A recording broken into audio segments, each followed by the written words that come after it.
স্নান করে পুজো করে উঠলাম, উঠে আমি দেখছি আমার বাড়ির এই অবস্থা, পাগলের মতো কি খুঁজছে।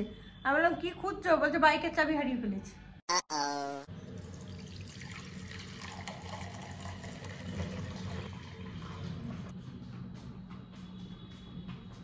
গুড মর্নিং, কলকাতা ক্যানভাসের সকলকে স্বাগত জানাই আবার একটা নতুন ব্লগে।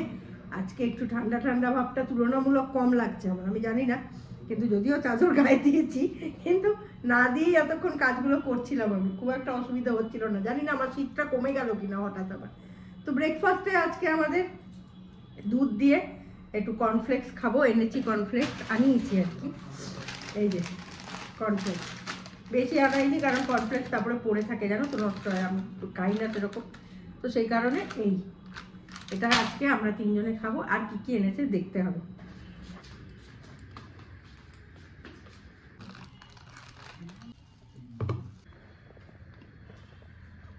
সব বসে পড়েছি আমরা খাওয়া দাওয়া নিয়ে।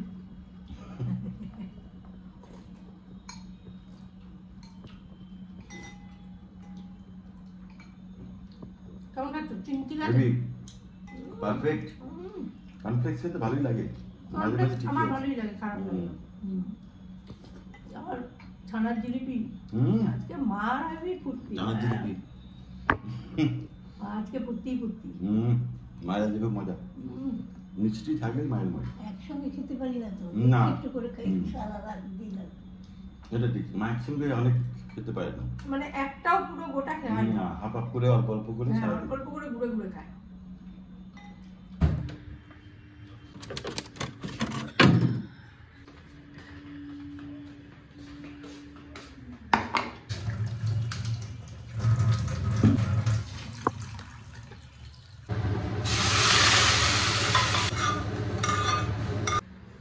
স্নান করে পুজো করে উঠলাম, উঠে আমি দেখছি আমার বাড়ির এই অবস্থা, পাগলের মতো কি খুঁজছে। আমি বললাম কি খুঁজছো? বলছে বাইকের চাবি হারিয়ে ফেলেছি। খুঁজে পাচ্ছি, আমি তো পকেটেই রাখি, দেখেছো পকেটে তো নেই। বোঝো অবস্থাটা কি নিয়ে আছি আমি। আমার মনে হয় বাইকে লাগিয়ে দিয়ে চলে এসছে। নিচে নিচে যাও, নিচে গিয়ে দেখো। কি বলবো, আর কিছু বলার নেই গো আমার। তো যাই হোক, আমি ডাল ভাত করে গেছিলাম, মাছটা তো জলের মধ্যে দেখেইছো ভিজিয়ে গেছিলাম। এইবার এই মাছটা করবো, বেশিক্ষণ লাগবে না, মোরলা মাছ করতে। এই যে পেঁয়াজ, টমেটো, আদা সব কেটে গেছি, রসুনটা এবার একটু কেটে নেবো। বেগুন ভাজাও করে গেছিলাম, দেখো এখানেই রয়ে গেছে, সব করে গেছি। এবার চটপট করে মাছটা রান্না করে ফেলি, ব্যাস হয়ে যাবে। আবার চুলটাও একটু সাদা হয়েছে না, ওইটা মেরে দেবো। ওটাই কিন্তু আমার চুল ওঠেনি, তোমরা বলেছিলে বলতে, আমার কোনো চুল টুল ওঠে, আমি তো স্লাইড একটু দিয়ে এই যেগুলো একটু একটু হয় সেগুলো। এসব লোক নিয়ে আমার সংসার, খুঁজে তন্ন তন্ন নিচ ওপর সব খুঁজে ফেললো, কোথাও পাচ্ছে না। আমি তখন বললাম কি, তুমি কি ব্যাগ, যে ব্যাগে মিষ্টি মিষ্টি এনেছো সেই ব্যাগে রেখে দাও নি তো? এই দেখো, এইটার মধ্যে আমি হাত দিয়ে দেখি চাবি, তাহলে ওর আমাকে টাকা দেওয়া উচিত কি উচিত না বলো? 500 টাকা। উমা বলছে সে তো এমনি রয়েছে, চিন্তা করো। হ্যাঁ মাথা মানে আমার দুটো চাবি, একটা এমনি হারিয়েছি আগে, আর একটাই আছে, এটা যদি হারিয়ে যায় তাহলে স্কুটার করো। এটার মধ্যে মিষ্টি নিয়ে আসছে, এটার মধ্যে চাবি ফেলে রেখে। আমি এরকম ভুল হয় না, আজকে ফার্স্ট টাইম। কি বলবে এসব, এরকম বউ পেয়েছিল বলে কপাল করে। এখন খাইয়ে দেবো গাই দেবো করছে, দেখছো? তোমাদের জানালাম ঘটনাটা কি চলছে বাড়িতে। মোরলা মাছটা দেখো ধুয়ে রেখেছি, এবার এটার মধ্যে আমি নুন হলুদ দিয়ে মাখাবো। আর এখানে এই যে আদা রসুনটা থেতো করে রেখেছি, পেস্ট আর করিনি, থেতো করে রেখেছি। সামান্যই নুন দিলাম, আর হলুদটাও সামান্যই দেবো। একটু মাখিয়ে রেখে দিলে হয় কি, ভেতরে নুনটা ঢোকে তো খেতে খুব ভালো লাগে। এখানে এরকমভাবে মাখিয়ে রেখে দিলাম। এবার এখানে সর্ষের তেল নিয়েছি, তেল গরম হয়ে গেছে, এখানে আমি একটু কালো জিরে ফোড়ন দিয়ে দিলাম। এর মধ্যেই কেটে রাখা পেঁয়াজটা দিয়ে দিচ্ছি।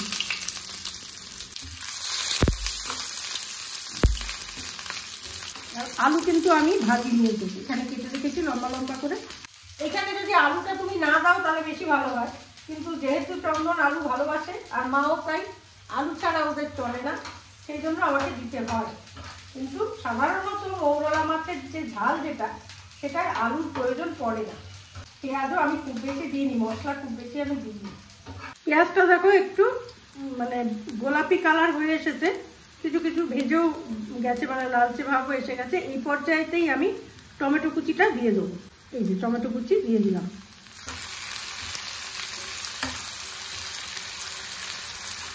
এবার একে একে গুঁড়ো মশলা দেবো, নুন, হলুদ, ধনে গুঁড়ো এবং কাশ্মীরি রেড চিলি পাউডার। প্রথমে আমি নুনটা দিয়ে দিচ্ছি, জল দেওয়ার পরে আরেকবার টেস্ট করে নুন দেবো। এরপর হলুদ দিচ্ছি, এরপর দিচ্ছি ধনে গুঁড়ো, এবার দিচ্ছি কাশ্মীরি রেড চিলি পাউডার। এবার এটাকে মিশিয়ে নেবো ভালো করে, পুরো মশলাটাই মিশিয়ে নেব। এর মধ্যে দেখো লঙ্কাগুলো আমি এরকম ভাবে একদম চিড়ে দিয়ে দিচ্ছি। লঙ্কা কিন্তু আমি পেস্ট করে নিই, চিড়ে দিচ্ছি। একটু ঝাল ঝাল হবে, খেতে ভালো লাগে, তাহলে মুখরোচক জিনিস তো। তিনটেই দিচ্ছি, চারটে দিচ্ছি না, মোটা লঙ্কা তো। এবার আমি কেটে রাখা আলুগুলো এখানে দিয়ে দিচ্ছি।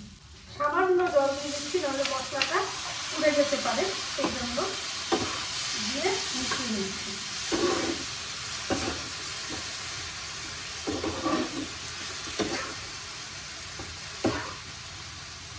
দেখো কালারটা এরকম হবে। এবার এই পর্যায়েতেই যে তেলটা বেরিয়ে আসছে, তার মানে আমার মশলাটা কিন্তু ভাজা হয়ে গেছে। এই পর্যায়েতেই আমি এই যে মাছটা মেখে রেখেছিলাম নুন হলুদ দিয়ে, এটা দিয়ে দিলাম। মাছটার সঙ্গে মশলাটা এবার ভালো করে আমি মেখে নিচ্ছি।